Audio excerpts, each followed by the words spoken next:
Hi అండి, welcome to humming cookery. నేను మీ శ్రవంతి. ఈరోజు ఎంతో tasty chicken fry with bagara rice ఎలా చేయాలో చూసేద్దామా? దీనికి కావాల్సిన ఇంగ్రీడియంట్స్: చికెన్ 800 గ్రామ్స్, ఇక్కడ నేను పసుపుతో వాష్ చేసి పెట్టుకున్నాను. ఆనియన్స్ 5 to 6, మిర్చి 3, అల్లం వెల్లుల్లి paste 1 tablespoon, Kashmiri chilli powder colour కోసం, కారం 1 to 2 tablespoons, garam masala, chicken masala, salt, కరివేపాకు. ఇప్పుడు ప్రాసెస్ చూద్దాం. ముందు చికెన్ ఫ్రై చేసుకొని తర్వాత బగారా రైస్ చేసుకుందాం. ముందుగా స్టవ్ ఆన్ చేసి ప్యాన్లో ఆయిల్ వేసి, ఆయిల్ కొంచెం ఎక్కువ పడుతుందండి, ఇది ఫ్రై కదా. ఆయిల్ వేడయ్యాక మిర్చి, కరివేపాకు వేసి వేపండి.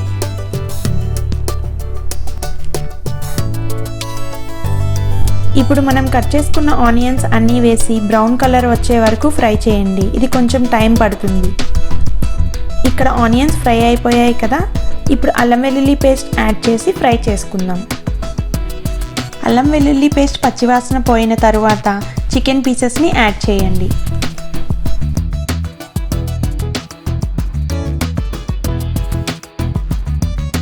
ఇప్పుడు చికెన్ని కలిపి మీడియం ఫ్లేమ్లో 10 minutes ఫ్రై చేయండి. ఫ్రై అయ్యాక దానిలో పసుపు వేసి కలపండి.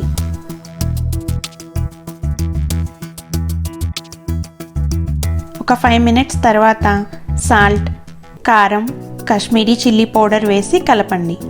కాశ్మీరీ చిల్లీ పౌడర్ ఆప్షనల్ అండి, వేస్తే కలర్ బాగా వస్తుంది.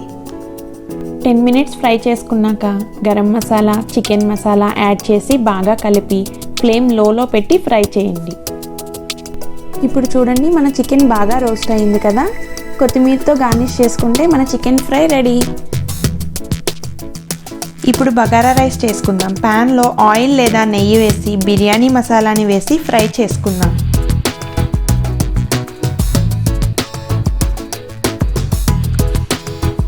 తర్వాత ఆనియన్స్ వేసి ఫ్రై అయ్యాక 1/2 కప్ పెరుగు, కొత్తిమీర యాడ్ చేసి మిక్స్ చేయండి.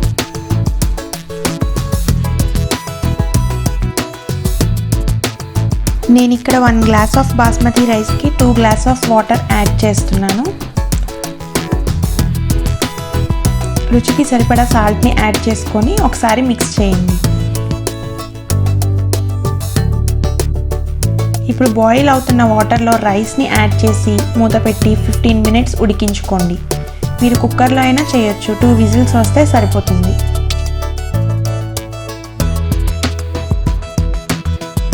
మూత తీసి రైస్ ఉడికిందో లేదో చూసుకొని స్టవ్ ఆఫ్ చేసుకోండి. అంతే, బగారా రైస్ రెడీ. దీన్నే ఫ్రై పీస్ చికెన్ బిర్యానీ అని కూడా అంటారు. ఇలా వేడివేడి బగారా రైస్లో చికెన్ ఫ్రై వేసుకొని తింటుంటే అబ్బా, మీకు చెప్తుంటే నాకే నోరూరిపోతుంది. మీరందరూ కూడా ట్రై చేసి ఎలా వచ్చిందో నాకు కామెంట్స్లో చెప్పండి. అలాగే మన ఛానల్ని ఫస్ట్ టైం ఎవరైనా చూస్తున్నట్టయితే లైక్ చేసి, షేర్ చేసి, సబ్స్క్రైబ్ చేయండి. అలాగే నోటిఫికేషన్స్ కోసం పక్కనే ఉన్న బెల్ ఐకాన్ని క్లిక్ చేయండి. మళ్ళీ ఇంకో రెసిపీతో నెక్స్ట్ వీడియోలో కలుద్దాం.